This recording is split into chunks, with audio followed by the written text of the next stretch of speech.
Tu sais, il y a des maisons qui sont rangées et pourtant on s'y sent tendu. Et puis il y a des maisons imparfaites mais dans lesquelles on respire.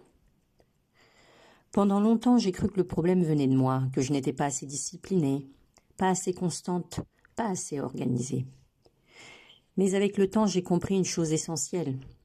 Ce n'est pas la quantité d'efforts qui crée un intérieur paisible, c'est la manière dont on habite son quotidien. Aujourd'hui, j'aimerais te partager des habitudes discrètes qui m'aident à garder un intérieur paisible et surtout à tenir dans la durée. Si tu es ici, c'est peut-être que tu as déjà essayé. Tu as rangé, tu as trié, tu as fait de ton mieux. Et pourtant le désordre revient.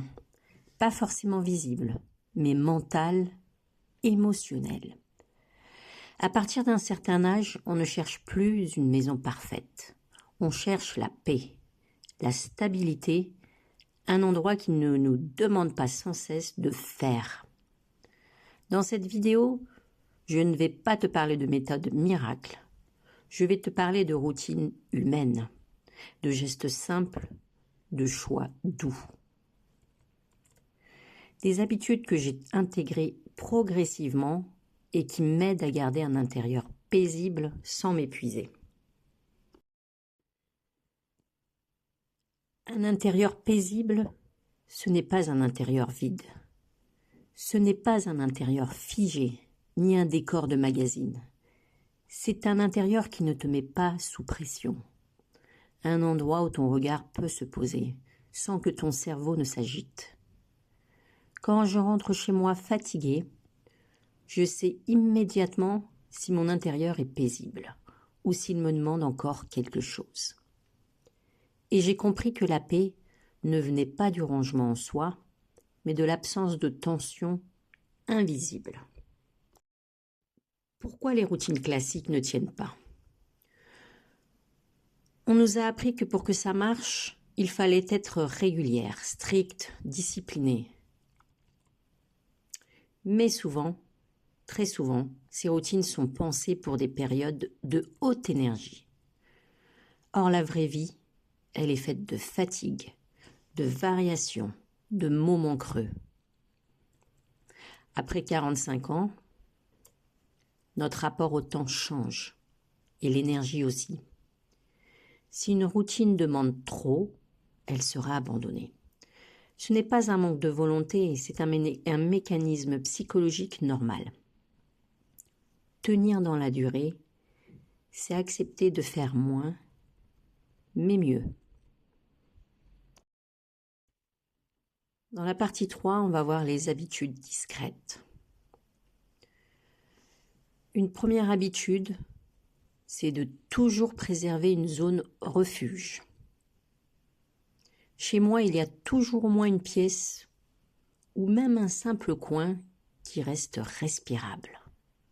Même les jours compliqués, psychologiquement, c'est fondamental. Le cerveau a besoin d'un espace sûr. Une deuxième habitude, c'est pour ranger pour la version de moi de demain. Je ne range pas pour finir, je range pour me remercier demain. Ce simple changement d'intention transforme complètement la relation au rangement. L'habitude de 3, c'est revenir souvent à peu plutôt que de faire de grands tris. Avant, je faisais des grands tris, je bloquais un week-end entier, je vidais tout, et sur le moment, ça faisait du bien. Mais quelques semaines plus tard, le désordre revenait. Et je me disais, pourtant, j'ai déjà trié.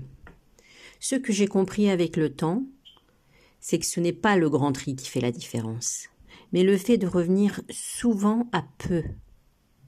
Aujourd'hui, je ne me demande plus qu'est-ce que je peux jeter en masse. Je me demande est-ce que cet objet-là mérite encore sa place dans ma vie aujourd'hui. Par exemple, quand j'ouvre un tiroir et que je cherche quelque chose et que quelque chose me gêne, je ne ferme plus les yeux. Je prends 2 minutes et je retire une seule chose. Une seule.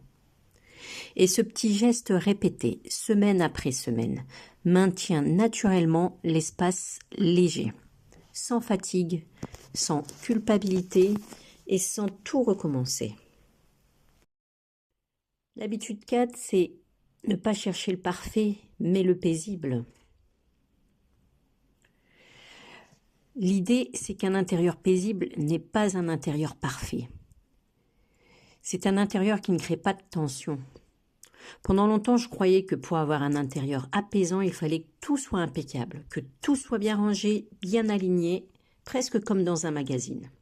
Et en réalité, ça me mettait plus de pression que de paix. Aujourd'hui, j'ai changé de repère. Je ne cherche plus le parfait, je cherche le paisible.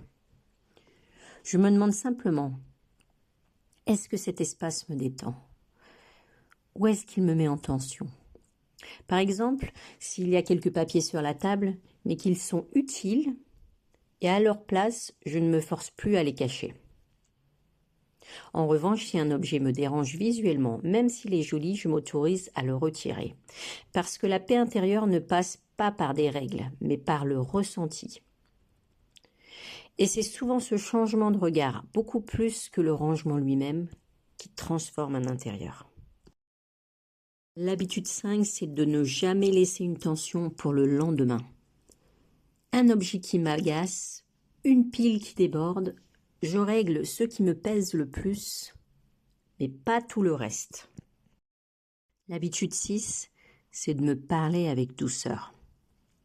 C'est peut-être la plus importante. La paix intérieure commence dans la manière dont on se parle à soi-même. Tenir dans la durée, ce n'est pas répéter tout parfaitement. C'est revenir encore et encore vers ce qui nous fait du bien. Une seule habitude suffit. Pas pour transformer ta maison, mais pour transformer ton rapport à elle. Dis-moi en commentaire, quelle petite habitude pourrait rendre ton intérieur plus paisible? Je te lis toujours avec beaucoup d'attention. Si tu ressens le besoin de plus de calme, de plus de simplicité, je t'invite à t'abonner. Ici, on avance doucement, sans pression, mais avec intention. Merci d'avoir pris ce temps avec moi.